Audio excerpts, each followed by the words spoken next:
ఈరోజు మన మధ్య ఎవరైనా ఉన్నారా?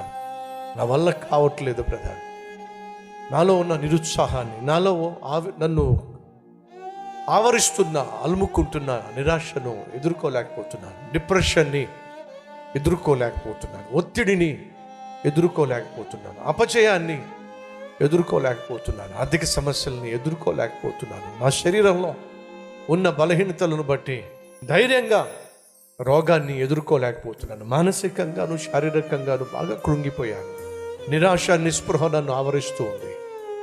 ఏం చేయాలో నాకు అర్థం కావట్లేదు. జాగ్రత్తగా విను. నిరాశ నిస్పృహ నిన్ను ఆవరించినప్పుడు తొందరపాటు నిర్ణయాలు తీసుకోవద్దు.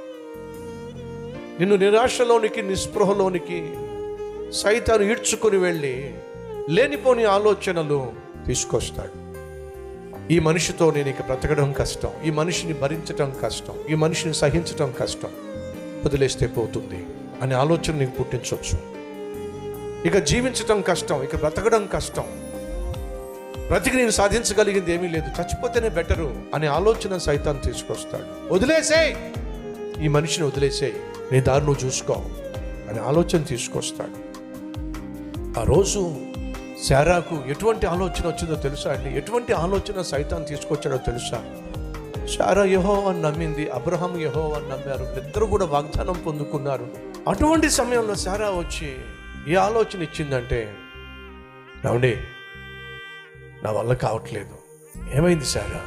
ఏమైంది అంటారు ఏమిటండి? ఏమీ ఎరగనట్టుగా, ఏమీ తెలియనట్టుగా, నా వల్ల కాదు, బిడ్డలు లేక అల్లాడిపోతున్నాను, నా వల్ల కాదు, కొంచెం సహించుకో, వాగ్దానం చేసినటువంటి దేవుడు ఖచ్చితంగా వాగ్దానాన్ని నెరవేరుస్తాడు. ఎప్పుడండి?